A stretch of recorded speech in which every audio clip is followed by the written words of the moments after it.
Aspirasi nasional terjadi pada banyak aspek. Salah satunya adalah aspek ideologi. Ada banyak ancaman terhadap ideologi negara kita, yaitu Pancasila. Tidak semua warga negara Indonesia mau menerima Pancasila sebagai ideologi negara dan berusaha mengganti ideologi Pancasila dengan ideologi lain. Sudah terjadi banyak kasus di mana sejumlah rakyat ingin menggeser ideologi Pancasila. Salah satunya adalah HTI. Bagaimana kita mencegah kasus ini supaya tidak terulang lagi?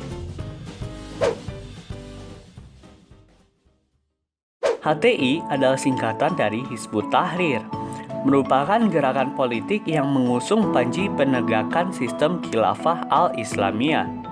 HTI pertama kali didirikan oleh Taqiyuddin an-Nabhani pada 1953 di Palestina dengan kantor pusatnya yang berada di Beirut, Lebanon. Konsekuensi dari gerakan Hizbut Tahrir yang awalnya merupakan partai politik di Palestina menyebar dan punya sifat lintas negara. Secara garis besar, tujuan Hizbut Tahrir adalah menghidupkan konsep politik yang diklaim merupakan kewajiban dalam kitab suci sunnah dan telah diwujudkannya dalam sejarah kekuasaan Islam sejak era Nabi Muhammad sampai kejatuhan Imperium Utsmani abad ke-18 Masehi. HTI pertama kali masuk ke Indonesia pada 1983 oleh Abdurrahman al-Baghdadi, seorang mubalik sekaligus aktivis Hizbut Tahrir yang berbasis di Australia. Abdurrahman memulainya dengan mengajarkan pemahamannya ke beberapa kampus di Indonesia hingga menjadi salah satu gerakan yang punya anggota cukup banyak saat ini.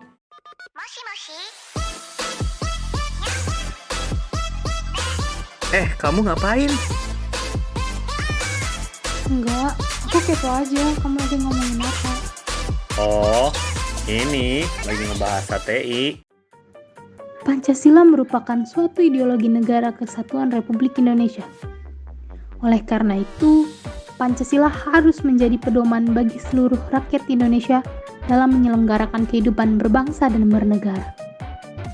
Namun, tampaknya tidak semua rakyat Indonesia setuju dengan nilai-nilai Pancasila untuk dijadikan sebagai pedoman dalam berbangsa dan bernegara. Salah satu contohnya adalah organisasi masyarakat Hizbut Tahrir Indonesia, atau yang biasa kita kenal dengan HTI, yang bertujuan untuk mengganti ideologi negara Indonesia menjadi khilafah. Negara khilafah adalah suatu negara di mana negara tersebut menerapkan hukum-hukum Islam dalam berbangsa dan bernegara. Tentunya tujuan dari adanya organisasi tersebut saja sudah bertentangan dengan nilai-nilai Pancasila. Untuk lebih spesifiknya, nilai Pancasila yang ke-1, yang berbunyikan ketuhanan yang Maha Esa, di mana masing-masing individu di negara ini berhak beragama sesuai dengan kepercayaannya masing-masing. Dan karena tidak sesuai dengan nilai-nilai Pancasila, maka organisasi Hizbut Tahrir Indonesia dapat dinyatakan sebagai organisasi masyarakat yang terlarang.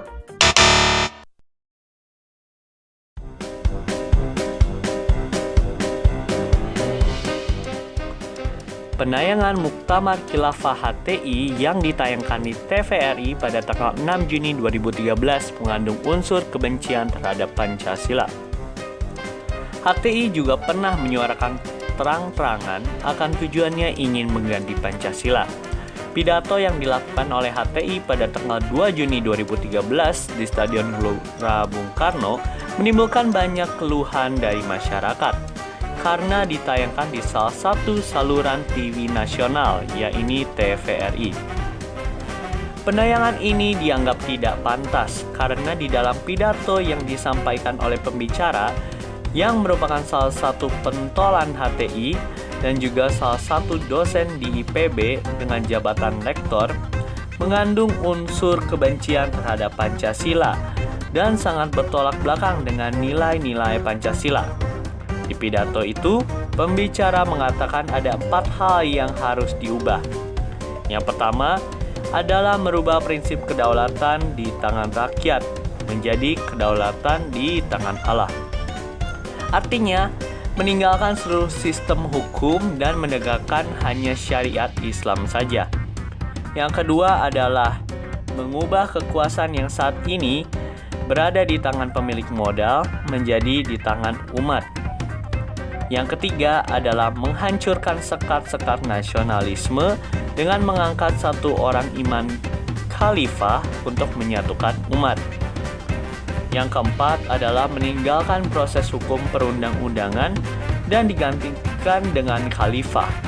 Di pidato tersebut, pembicara juga melakukan ajakan pada massa yang ada di sana untuk ikut mendukung syariat dan khilafah. Upaya kedua yang pernah dilakukan HTI untuk menggeser Pancasila adalah Muktamar Khilafah HTI di kampus IPB pada tanggal 25 sampai 27 Maret 2016. Pada akhir April 2017, beredar video cuplikan dokumentasi kegiatan Simposium Nasional Lembaga Dakwah Kampus yang diselenggarakan di IPB. Dalam video tersebut, ribuan mahasiswa mengucapkan sumpah terkait konsep negara khilafah. Dalam video dokumentasi tersebut, ribuan mahasiswa mengacungkan tangannya ke atas sambil mengucapkan sumpah khilafah.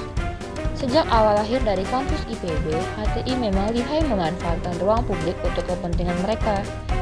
HTI menggunakan ruang publik di kampus untuk dakwah sekaligus pengkaderan. Mereka masuk ke kampus dengan mengadakan kegiatan, pengajian, lalu merekrut anggotanya. Dari video tersebut, terlihat betapa mudahnya kelompok HTI menggayat simpatisan dari berbagai institusi pendidikan. Selain di kampus IPB, HTI juga aktif membuat kegiatan di kampus lain seperti UGM yang terletak di Yogyakarta. Sudah terhitung beberapa kali, HTI menyewa aula dan ruang terbuka untuk melaksanakan kegiatan mereka. Mantan Wakil Presiden Indonesia, Yusuf Kala, mengatakan bahwa HTI ingin tanpa batas, dan hal tersebut bertentangan dengan konsep Persatuan Negara Indonesia. Beliau menjelaskan pengalamannya saat adanya penolakan atas kehadiran pengungsi Rohingya di Aceh. Bahkan Pemda pun juga ikut menolak, dan baru menerima para pengungsi tersebut saat beliau mengingatkan mereka isi Pancasila sila ketiga. Mahfud MD mengatakan bahwa HTI sejak semula dirancang menolak negara Pancasila. HTI itu memang sejak semula dirancang untuk menolak negara Pancasila, kata Mahfud saat menjadi pembicara dalam dialog solutif Gerakan Daulat Desa dengan tema Bangkitnya Kedaulatan dan Martabat Rakyat dalam Demokrasi Pancasila yang diadakan di Gedung Juang 45, Menteng, Jakarta Pusat pada hari Senin 7 Mei 2018. Mantan Ketua Mahkamah Konstitusi ini menambahkan bahwa keberlangsungan HTI dinilai akan mengancam demokrasi yang sedang berjalan, sebab mereka merusak tatanan ideologi yang sudah tertanam. Itu artinya menolak ideologi Pancasila. Itu tidak boleh ada organisasi seperti ini, tandasnya. Yang kelima, HTI menolak pemilu. Pemilu merupakan salah satu wujud demokrasi. Namun, HTI bersikeras menolak pemilu karena menganggap sistem demokrasi tidak sesuai dengan ajaran Islam pada titik hak untuk menerbitkan hukum. Dalam Islam, katanya kedaulatan di tangan Allah.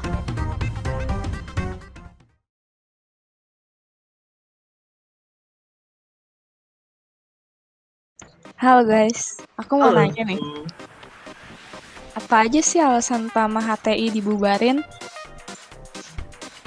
Oke, jadi alasan utama HTI dibubarin itu karena HTI itu sebagai ormas berbadan hukum, HTI tidak melaksanakan peran positif untuk mengambil bagian dalam proses pembangunan guna mencapai tujuan nasional. Kegiatan yang dilaksanakan sama HTI ini terindikasi kuat telah bertentangan dengan tujuan, asas, dan ciri yang berdasarkan Pancasila dan UUD Negara Republik Indonesia tahun 1945. Sebagaimana diatur dalam Undang-Undang Nomor 17 Tahun 2013 tentang Ormas. Kalau nggak salah ya, aktivitas yang dilakukan HTI juga dinilai telah menimbulkan benturan di masyarakat yang dapat mengancam keamanan dan ketertiban masyarakat, serta membahayakan keutuhan negara Kesatuan Republik Indonesia. Selain alasan utama tersebut, sebelumnya juga telah banyak beredar pernyataan-pernyataan dari para pegiat Hizbut Tahrir Indonesia atau HTI yang menentang dasar negara Indonesia Pancasila dan juga UUD 1945. Dan juga menyebutkan bahwa Pancasila dan UUD 1945 tersebut adalah sistem yang harus ditinggalkan, sehingga menyebabkan keresahan bagi masyarakat Indonesia. Tindakan pemerintah membubarkan HTI pada 19 Juli 2017 emang udah benar sih. Tapi apakah itu akan menjamin bahwa hal serupa nggak bakal terjadi lagi? Maka solusi agar kasus serupa tidak terulang kembali? Oke, tentunya solusi yang paling simpel itu agar kasus yang serupa tidak terulang kembali itu, negara Indonesia harus berteguh erat pada nilai-nilai Pancasila dan juga harus diberikan kesadaran pada banyak orang melalui jalur pendidikan betapa penting dan banyaknya perbedaan yang terdapat dalam bangsa Indonesia. Tetapi dengan banyaknya perbedaan yang terdapat di negara kita tercinta ini bukan menjadi alasan untuk memecah belah persatuan yang terdapat di dalamnya, melainkan menjadi sebuah aspek keberagaman yang harus saling dijaga, dihormati, dan juga dianggap sebagai sebuah kekayaan negara yang mungkin tidak dimiliki oleh negara-negara lain. Kita sebagai anak-anak bangsa juga harus lebih perhatian terhadap negara Indonesia. Kita harus memperkuat persatuan agar hal-hal semacam ini tidak dapat memecah belah kita. Kita juga harus mendalami, memahami, dan melaksanakan makna Pancasila. Pancasila jangan hanya kita anggap sebagai falsafah negara, namun juga harus kita terapkan dan kita sertakan dalam segala aspek kehidupan kita, sehingga kita bisa lebih menghargai dan menyadari pentingnya eksistensi Pancasila yang merupakan warisan dari para pejuang kemerdekaan dan tidak boleh digantikan dengan ideologi lainnya. Terus nih ya, tujuan HTI mengganti ideologi Pancasila dikatakan karena bertentangan dengan syariat Islam. Padahal, ideologi Pancasila isinya baik-baik aja dan tidak bermasalah. Lantas, mengapa ada rakyat yang meragukan ideologi Pancasila dan ingin menggantinya dengan ideologi lain? Solusi lainnya adalah, pemerintah harus membangun kepercayaan rakyat akan ideologi Pancasila dengan cara menegakkan pemerintahan yang bersih dan sesuai Pancasila pula. Kita semua pasti sering mendengar tentang korupsi yang dilakukan oleh pejabat negara, dan tidak jarang pula pejabat tersebut merupakan pejabat-pejabat dengan jabatan yang tinggi. Tindakan korupsi sendiri melanggar sila kelima Pancasila, yaitu keadilan sosial bagi seluruh rakyat Indonesia. Jika pemerintah saja melanggar Pancasila, akan sulit bagi masyarakat untuk mentaati Pancasila, karena pemerintah merupakan wakil rakyat. Maka pemerintah sebagai wakil rakyat harus melaksanakan Pancasila sebaik-baiknya, sehingga rakyat pun juga percaya terhadap Pancasila dan melakukan hal yang serupa. Ya, jadi pada intinya kita harus berteguh erat sama Pancasila, dan nilai-nilai Pancasila juga harus diajarkan sejak kecil melalui jalur formal maupun non-formal, mengingat betapa pentingnya keberagaman yang ada di Indonesia. Selain itu, Pancasila juga harus diterapkan dalam setiap aspek kehidupan, sehingga tidak hanya dipelajari teorinya saja, tetapi kita juga melaksanakannya dalam kehidupan nyata. Setuju? Setuju dong.